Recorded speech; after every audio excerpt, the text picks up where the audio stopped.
Hi there, everybody. It's Dan Ferris. I'm the editor of Extreme Value, a value investing newsletter published by Stansberry Research. And you can find more about that at www.stansberryresearch.com. Today, I want to talk about what I believe is the most important skill for investors, all investors. It's the foundational skill. It's simple yet difficult to master. And once you do master it, and in fact, whether or not you master it will color what you do as an investor for the rest of your life. So let's talk about that. The most important skill for investors, the foundational skill, is saving. Saving money, accumulating capital. Now, there's the obvious reason why that's true, because you can't invest if you don't have anything to invest, right? You're investing your capital and you must accumulate it. Therefore, you must spend less than you make and start accumulating.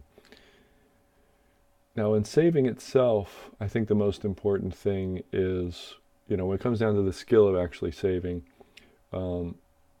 the most important thing is that it doesn't matter how much you save. It's the muscle, it's the saving muscle that has to be worked out and developed. So as long as you get in the habit of saving regularly, you're good. It doesn't matter how much. If you save regularly and save regularly all your life, you will accumulate capital and you'll develop a really powerful skill. And that's really what I want to talk about. I think the most important thing overall about saving is that it is a negative action. The important part of saving is that the skill is negatively defined. It is something you don't do. You don't spend money. You forego current consumption in favor of future consumption.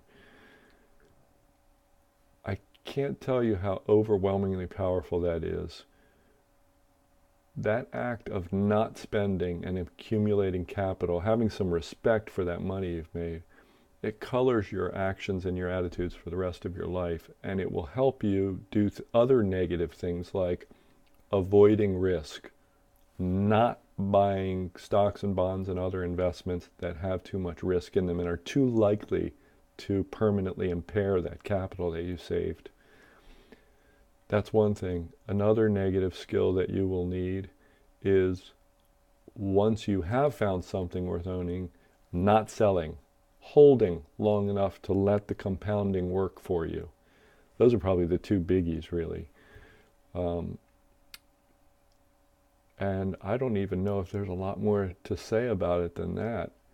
It's just so important that you learn that discipline of regular saving, because then you will also be well prepared for the discipline of avoiding risky investments and avoiding exiting really great investments once you find them.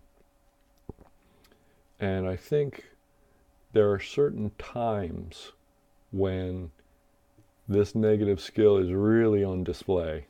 And I think now is one of those times, and I'll tell you why. Stocks are expensive. Bonds are expensive. It's a risky time to be an investor. That's the bottom line. I don't want to belabor the point. But if you want an indication of how expensive things are, just look at the S&P 500 price to sales ratio. The all-time high was March of 2000 at 2.35 something, 3537 I think. But 2.35 is the important part, because the all-time high was not hit then, but just recently, January 26th of 2018 at 2.36. So here we are, and if you look at the action around the top in the price to sales ratio in 2000, 1999, 2000, it was as low as I think 1.9. And historically it's been below 1. So we're nowhere near cheap. The retreat from 2.36 in January of this year to around 2.2 right now, in April the the 23rd of 2018. That's a meaningless, it's noise. Stocks aren't cheap. They're nowhere near it, historically speaking. And I see people telling other investors that stocks aren't expensive because, for example, the S&P 500 PE ratio is around its long-term historical average.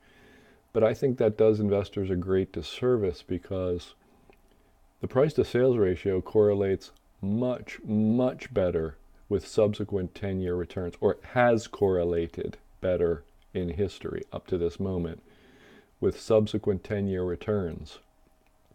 In other words, much more often when the price to sales ratio is high, subsequent 10-year returns are low or negative. When the price to earnings ratio is high, it's less often that that is true. So the price to sales ratio has been to this moment a much more reliable indicator of whether or not U.S. equities are overvalued overall. And if you've seen previous videos, you know how I feel about this. Most of the time, it is a worthless waste of time to worry about the valuation, the overall valuation of the overall stock market. You know, things like the total market cap to GDP or the price to sales ratio of the S&P 500. Most of the time, you don't need to think about this. You don't need to pay any attention to it at all. But I believe there are times when it is very important, and that is when it reaches all-time historical lows or all-time historical highs. Because when it reaches all-time historical highs, I think you're much more likely to get, mediocre or negative returns in most stocks, no matter how great the company is. It's another point that I've made in some of these videos. Owning the best businesses doesn't save you. In 1998 through 2000, owning Coca-Cola and AT&T, and at the time GE, and Microsoft and Cisco and all the rest, they were all great businesses. But it didn't matter. You still lost, 50, 60, 70, 80, 90% of your money. Well, 50, 60, 70, 80 anyway. I think maybe Cisco was down 90%, but I'm not sure about the rest. Anyway, you got obliterated, even though they were fantastic, cash-gushing businesses that kept growing and kept doing things, kept paying dividends, and kept doing everything that you want them to do. And it's worse than that. It's worse than getting obliterated because they didn't recover. In fact, GE has never recovered from its dot-com era high. AT&T has never recovered from its dot-com era high. Cisco has never recovered from its dot-com era high. There's a pattern developing here. And sure, they were great deals later on, 4 or 5 years after the top, but or even 3 or 4. But that didn't save you if you got in at the top. And of course, everybody gets in at the top. That's why it's the top. So I think this is a great time to flex those negative muscles and avoid taking too much risk. And, we have the same sort of three-legged stool advice. Hold plenty of cash. Only buy stocks when you have a generous, substantial margin of safety, and preferably, cyclical tailwinds are nice too at this time. And if you're up for it and you can take on the extra risk, you want to look for some short sales. I won't say anything more about that. That's a preference. But the other two I think are really important. Only invest when you have a significant margin of safety, and hold plenty of cash, because that's the easiest and, in my opinion, the best way to reduce risk in an equity portfolio is to hold plenty of cash. Because what do people buy when they're selling stocks? They buy cash. So that's where we are today, and I wanted to talk about saving because I think people tend to think that, okay, well, I've got all that simple stuff. I've got some money in the bank. Now I need to move on to the advanced class. And as it turns out, anything worth doing in life, you're never out of the beginner class.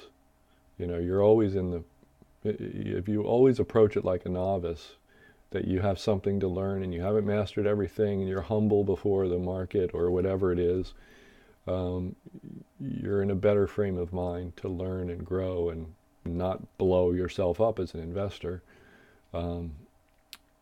So I think that's where we are today. And thanks for tuning in, and I will talk to you guys again soon. Bye.